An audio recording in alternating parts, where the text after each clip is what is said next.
Wanajeshi wakaisimamisha, wakanamshusha mtu mmoja mmoja. Yaani unaulizwa wewe ni chama gani? Wakamshusha mzee wa kwanza, mzee chama gani? Mzee akasema mimi CCM. Akasema okay, nyinyi ndio mtaki mabadiliko nyie. Unakula kichapo unakaa pembeni. Wakamshusha mzee wa pili, mzee chama gani? Akasema mimi Chadema. Akasema nyinyi ndio mnaleta maandamano nyie. Unakula kichapo unakaa pembeni. Wakamshusha mzee wa tatu. Sasa huyu alipoona huku kichapo na huku kichapo akasema mimi sina chama. Akasema nyinyi ndio mnaharibu kura nyie.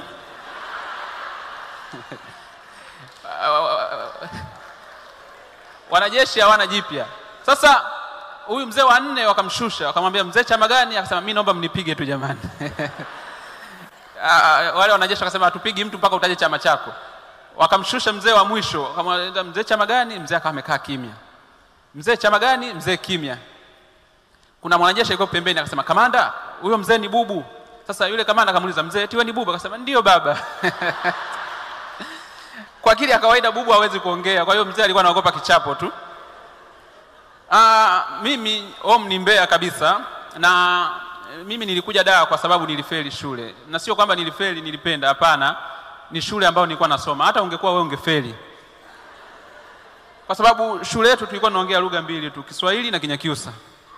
Na hiyo sio sisi tu, sisi mpaka mwalimu mwenyewe akichukia alikuwa anaongea Kinyakyusa. Kwa hiyo kuna shida kidogo. Alafu sijui kwa nini ukifeli shule kunakuwa na matangazo mengi ya nafasi za kazi.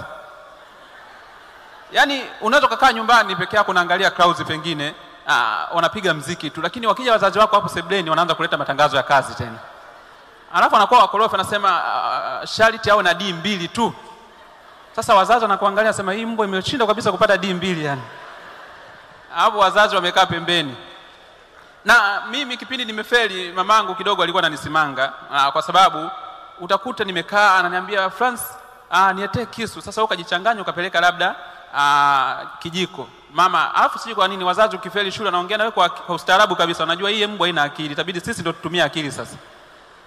Sasa mama akiniambia hivyo utakuta nimekosea, nimeleta kisu. Mama anamwambia mwanangu, nimesema kijiko baba. Namwambia samahani mama, sikusikia. Anasema usiwasikie walimu wako, nisikie mimi baba. Yaani ile pale ni kukutoa kwenye reli tu kwamba umefeli au una akili.